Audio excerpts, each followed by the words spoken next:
बहू और बेटी समान पारिवारिक कहानी। माँ, मैं बहुत थक गई हूँ घर संभालते संभालते। यहाँ मेरी थकान किसी को नजर नहीं आती। कुछ दिन आराम करना चाहती हूँ। सोच रही हूँ कुछ दिनों के लिए अपने मायके आ जाऊँ। आते हुए अपने बच्चों को भी साथ ले आऊंगी। वे वहीं से स्कूल चले जाएंगे। आखिर एक ही शहर में ससुराल और मायका होने का कुछ तो फायदा मिले। नम्रता ने फोन पर अपनी माँ से कहा। पार्वती जी ने दूसरी तरफ से कहा, हाँ बेटा, जब तेरी इच्छा हो आ जाना। आखिर ये तेरा भी तो घर है। ठीक है माँ, तो मैं कल ही आ जाऊंगी। नम्रता खुश हो बोली, हाँ बेटा, कल आ जाओ, मैं तुम्हारा इंतजार करूंगी। अभी मैं फोन रखती हूँ, मुझे मंदिर भी जाना है। कमला जी ने फोन रख दिया और सीधे किचन में गई। किचन में खाना बना रही बहू से बोली, अरे अनुपमा, सुनो, कल तुम्हारी ननद आ रही है। आज बाजार जाकर फल, सब्जी और मिठाइयाँ लेकर आना। बेचारी मेरी बेटी ससुराल में नौकरों की तरह काम करती है और उस पर कोई ध्यान ही नहीं देता। यहाँ आएगी, कुछ दिन रहेगी, उसका मन और तबीयत अच्छी रहेगी। सास के मुंह से ऐसी बातें सुनकर अनुपमा का चेहरा उतर गया। वह मन ही मन सोचने लगी, काश आपको मेरी थकावट भी नजर आती। मैं भी दिन रात झाड़ू पोछा बर्तन खाना बनाना मार्केट जाना और हर वक्त काम करती हूँ, जिससे हमारे परिवार वालों को कोई दिक्कत ना हो। काश आप मुझ पर भी ध्यान दे पाती। आपकी बेटी तो जब मन में आता है तब यहाँ आ जाती है, लेकिन मैं साल में एक बार ही अपनी माँ के पास जाती हूँ, तब भी आपको प्रॉब्लम होती है। मैं भी इंसान हूँ, मेरा भी मन है, मुझे भी लगता है अपनी माँ के पास जाकर थोड़ा आराम करूँ, सुख दुख की दो चार बातें करूँ, अपना मन हल्का करूँ। भगवान, अब तुम ही कुछ करो ताकि मेरी सास की आंखें खुलें और उससे मेरी थकावट भी नजर आए। शाम तक भगवान ने जैसे अनुपमा की सुन ली और उसकी ननद का फोन आया। ननद ने अपनी माँ से कहा कि उसकी सास ने उसे मायके आने के लिए मना कर दिया है, इसलिए इस बार वो नहीं आ सकती। पार्वती जी बोली, ऐसे कैसे मना कर दिया? पहले तो कभी वो तुम्हें आने के लिए नहीं रोकती थी, इस बार भला क्या हो गया? लाओ मेरी बात कराओ, उसे मैं समझाती हूँ। नम्रता ने फोन अपनी सास के पास दिया। पार्वती जी ने कहा, नमस्कार समधन जी, आपसे कुछ कहना था। समधन जी ने कहा, कहिए। दरअसल नम्रता कल त्योहार है, इसीलिए अपने मायके आना चाहती है। अगर आप उसे भेज दें तो अच्छा रहेगा।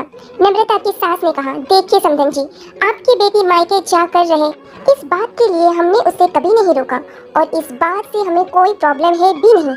कुछ दिनों पहले मैं अपने रिश्तेदार की शादी में गई थी। वहाँ आपकी बहू अनुपमा की माता जी से मिलने का मौका मिला। उससे गपशप करने के दौरान उसकी बातों से पता चला कि अनुपमा को साल में एक ही बार अपने मायके जाने को मिलता है और वह भी बहुत कम समय के लिए। मुझे लगता है आपको पहले अनुपमा को उसके मायके भेज देना चाहिए और वह जब मायके होकर आ जाएगी तो मैं नम्रता को आपके पास भेज दूंगी। एक बहुत ज़रूरी बात जो मुझे लगता है आपको समझ लेनी चाहिए कि आपकी अपनी बहू को भी बेटी की तरह या बेटी से भी ज़्यादा प्यार देना चाहिए। उससे भी मायके जाने की इच्छा होती होगी। हो सकता है नम्रता के वहाँ आने से उसके आव भाव करने के लिए आप उसे उसके मायके नहीं भेजती होगी, या फिर वह आपसे कुछ कहने से अब भी डरती हो। अगर आप उसको घर में ही कैद रखेंगे तो एक दिन ऐसा आएगा जब वो आपके खिलाफ बोलने लगेगी, फिर वह आपकी सुनेगी भी नहीं और जब चाहे तब अपने मायके जाएगी। ऐसी परिस्थितियाँ आए, इससे अच्छा है कि आप ही कुछ बदलाव अमल में ले आइए जिससे आपका रिश्ता और रिश्ते की मिठास खराब ना हो। पार्वती को अपने समधन के हर एक शब्द में सच्चाई नजर आई। उन्हें महसूस हुआ कि उन्होंने अपनी बेटी के प्यार में अंधे होकर कभी भी अपनी बहू के मन का विचार नहीं किया।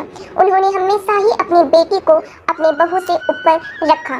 दूसरी तरफ नम्रता भी अपनी भाभी के बारे में हो रही इस बातचीत को सुन रही थी। उसने भी रियलाइज किया कि वह कभी भी अपनी भाभी के साथ ठीक से बात नहीं करती और जब जब वह अपने मायके जाती है तो भाभी थोड़ी उदास रहती है। पार्वती जी ने अपनी बहू को बुलाया और उससे कहा कि अनुपमा, कुछ दिनों के लिए नम्रता नहीं आने वाली है, इसलिए पहले तुम अपने मायके होकर आओ। यह सुनते ही अनुपमा का चेहरा खिल गया, क्योंकि यह पहली बार था जब उसकी सास ने सामने से उसे अपने मायके जाने के लिए कहा था। अगले दिन अनुपमा अपने मायके गई और इस बार एक दो दिन नहीं, पूरे हफ्ते भर रहकर आई। अपने माँ बाप से, अपने रिश्तेदारों से मिलकर आई और जब वह लौट कर आई तो उसका चेहरा खिला हुआ था, उसकी आंखें चमक रही थी। अनुपमा के आने के बाद नम्रता भी अपने मायके आई और इस बार वो खुद सामने से अपनी भाभी से खुशी खुशी मिली और अच्छे से बात की। नम्रता ने अपनी माँ से बात करके उन्हें भी अच्छे से समझाने में मदद की कि वह कहीं ना कहीं अनुपमा के साथ गलत व्यवहार कर रहे थे। दूसरी तरफ अनुपमा अपने ससुराल वालों के बदले रवैया से बहुत खुश थी। अब वह खुशी खुशी सबका ध्यान रखती और हर काम प्यार से करती। वह ध्यान रखती कि कोई भी ऐसी बात या काम ना करे जिससे घर में तनाव का माहौल पैदा हो। पार्वती जी अपनी बहू को खुद ही समय समय पर मायके भेज दिया करती। एक छोटे से बदलाव में सास बहू और भाभी ननद के बीच की कड़वाहट को दूर कर दिया और रिश्तों को और भी ज़्यादा मीठा और मजबूत कर दिया। आशा करती हूँ मेरे प्यारे दोस्तों कि आपको ये कहानी अच्छी लगी होगी। अच्छी लगी हो तो इसे लाइक और शेयर जरूर कीजिएगा। इस कहानी को लेकर आपकी क्या राय है हमें कमेंट बॉक्स में ज़रूर बताइएगा।